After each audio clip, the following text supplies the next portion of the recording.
RBV, la verdad.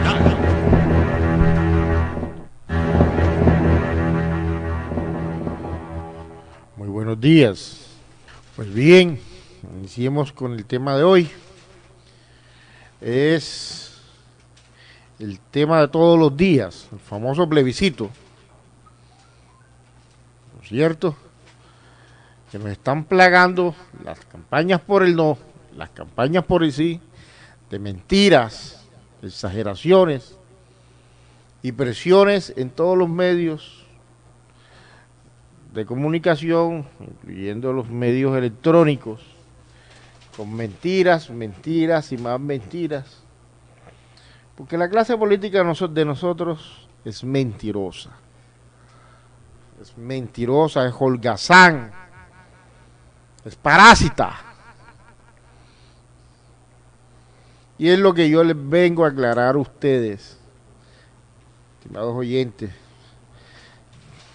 Yo sé que tengo un público maduro, que no va a caer en este tipo de propaganda en contra de la moralidad que están ejerciendo ambos grupos. Lo primero que vamos a establecer es qué es el voto. El voto no es nada más ni nada menos que la expresión de soberanía del ciudadano. Es la forma como usted se expresa para que el Estado tome decisión mediante su papeleta que incluya en la urna. El artículo 103 de la Constitución Nacional define el voto y otros mecanismos de participación de la siguiente manera. Son mecanismos de participación ciudadana del pueblo en ejercicio de su soberanía, el voto, el plebiscito, el referendo, la consulta popular, el cabildo abierto, la iniciativa legislativa y la revocatoria del mandato. La ley lo reglamentará. Como vemos, el primero que aparece como mecanismo de participación ciudadana en la toma de decisiones de un Estado es el voto. El voto es un derecho universal. Por medio del voto, los ciudadanos tomamos decisiones trascendentales en el desarrollo del Estado.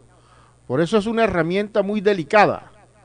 Un error en su ejercicio condena a una nación hasta 3 generaciones de atraso, o por el contrario, una buena decisión ayuda al desarrollo del país. Se dice que votar es un derecho, ya que la Constitución le garantiza a todo colombiano mayor de 18 años, exceptuando a los integrantes de la fuerza pública, la facultad de participar en las elecciones por medio del sufragio. Del mismo modo, votar es un deber ciudadano. En todos tenemos la responsabilidad de participar en la vida pública. Esto significa que, si bien el voto no es obligatorio, la democracia necesita de ciudadanos que participen y validen la decisión de interés general. Para las elecciones del plebiscito, existen demasiadas mentiras de todos los grupos políticos, tanto los que patrocinan el sí como el no, para confundir la conciencia del ciudadano y de esta manera atraer su voto. Piensan que el ciudadano colombiano es ignorante y ahí es donde se equivocan. En especial nuestros oyentes son personas inquietas, mentalmente preparadas y no se dejarán manipular por las propagandas del no o el sí. En realidad, ¿qué es lo que se está jugando con el próximo plebiscito? No es la paz, como lo tratan de manifestar algunos, porque la paz no se consigue en este país, como lo hemos manifestado anteriormente, desmovilizando un grupo de guerrilleros. No, ese no es la paz, porque seguimos con la pobreza, la falta de empleo, el narcotráfico, y existen otros grupos armados en nuestro territorio, desde pequeños fleteadores hasta grandes organizaciones criminales. Así que ese no es la paz. La paz tiene que ser con justicia social. Y eso es lo que no ha llegado, ni por todos estos tiempos va a llegar en este país. Lo que realmente se está peleando en las elecciones del plebiscito es la lucha por el poder. Se están jugando es el poder. Es decir, quienes manejan las contrataciones públicas, de quienes serán los puestos públicos y demás privilegios burocráticos. Eso es lo que se están peleando. ¿Quién manejará el presupuesto del Estado y quién se adueñará de él? Mientras tanto, el pueblo seguirá igual. Seguiremos pagando impuestos para que ellos se lo apropien y hagan obras poco servibles o poco importantes. A ellos, los políticos de cualquier vertiente, lo último que les interesa es el pueblo. La FARC viene por su cuota de poder en el pudín estatal en coalición con los liberales. Es lo que vemos en el estudio de los acuerdos. ¿Qué es lo que piden la FARC? No piden que se mejore las condiciones del ciudadano, principalmente, no. Están pidiendo curules, están pidiendo subsidios, están pidiendo privilegios, más que beneficios sociales. ¿A dónde quedó la famosa revolución? Haciendo un ejercicio, si gana el sí o gana el no, encontramos lo siguiente. Si gana el sí, prácticamente desaparecerán los partidos conservadores. Cambio Radical, el mismo Polo Democrático y el Partido Verde. Se reducirán a su mínima expresión. En cuanto al Centro Democrático, en curules se mantendrá o disminuirá muy poco, ya que representa a la extrema derecha, rica e independiente, que puede vivir y sobrevivir sin mermelada y sin miedo, así le apliquen el derecho penal del enemigo, es decir, que lo judicialicen. Ellos no le tienen miedo a eso. Lo que ocurre, este derecho penal del enemigo es el que se aplica en países, como ejemplo, en Cuba y Venezuela. Se le busca la caída, que efectivamente la cometen, porque todos los políticos cometen sus errores que los llevan al Código Penal, y los judicializan, y los encarcelan. ¿Qué decía, por ejemplo, este señor que fue ministro de Uribe? El de Agroingreso Seguro, Andrés Felipe Arias, manifestaba ante la opinión pública que lo que él había hecho, lo habían hecho los demás ministros que le habían antecedido de Agricultura. Efectivamente lo habían hecho, pero esos ministros también habían cometido delitos. Lo que sucede es que como estaban en favor de la clase dirigente, no fueron judicializados. Es decir, los que estaban en favor de aquellos que ostentaban el poder de la Fiscalía General de la Nación, en cabeza del Fiscal General de la Nación.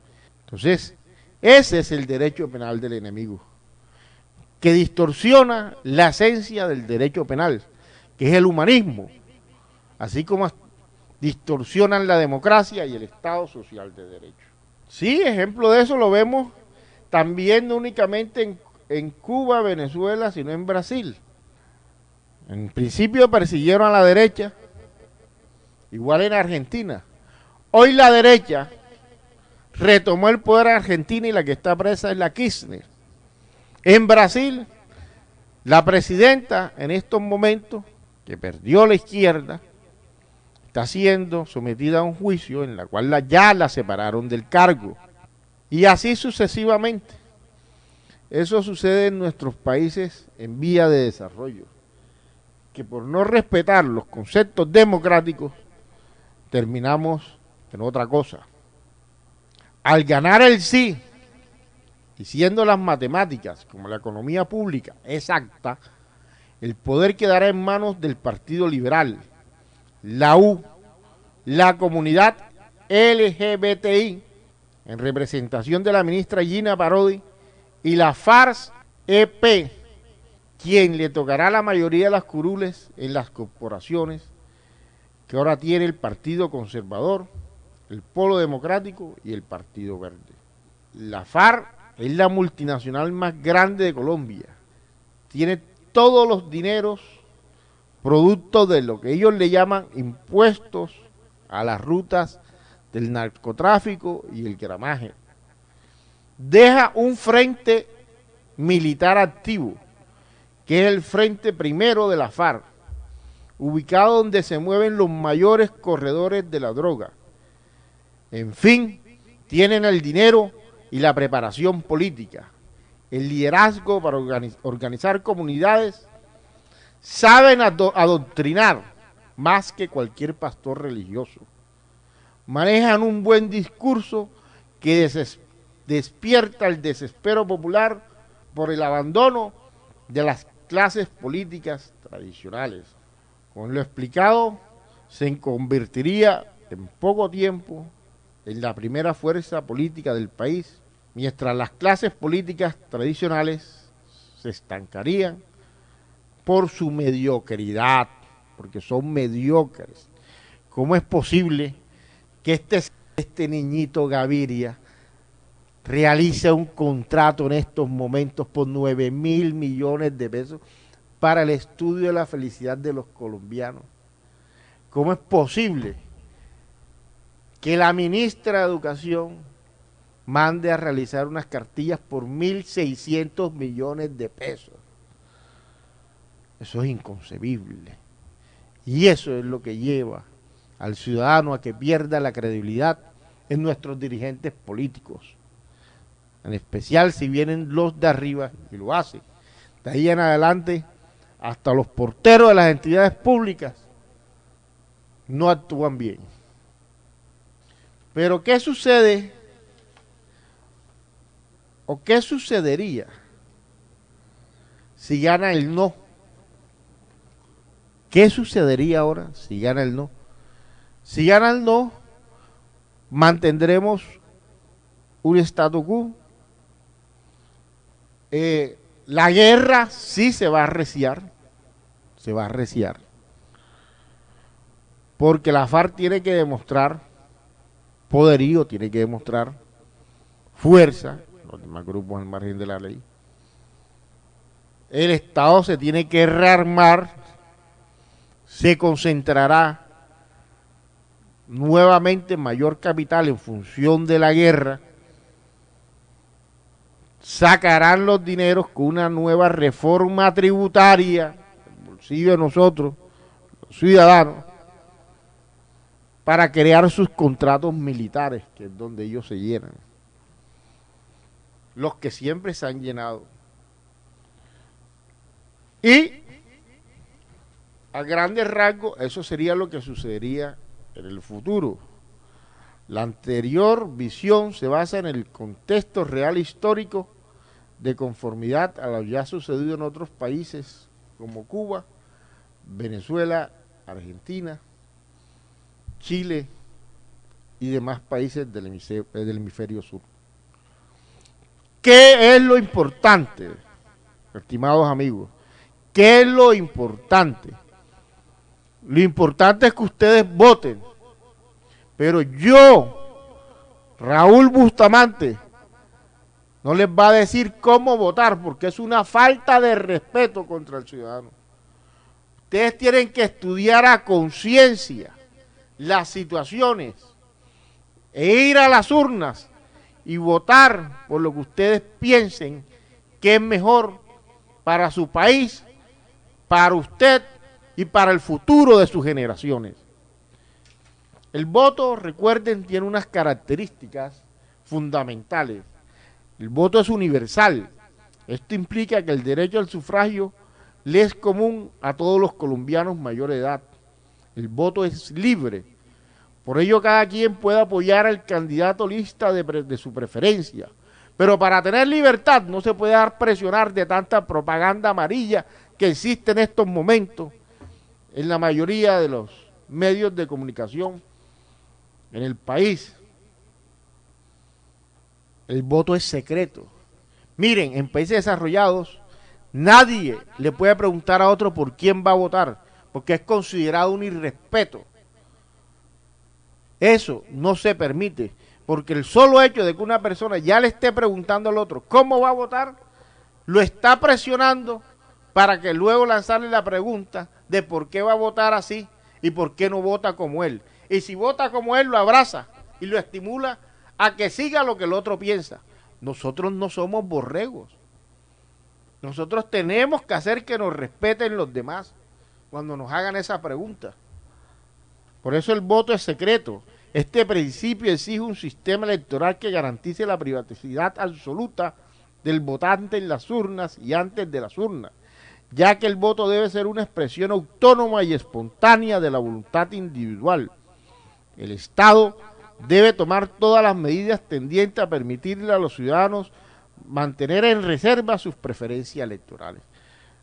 Bueno, estimados oyentes, es todo lo que les quería manifestar en el día de hoy. Muchas gracias.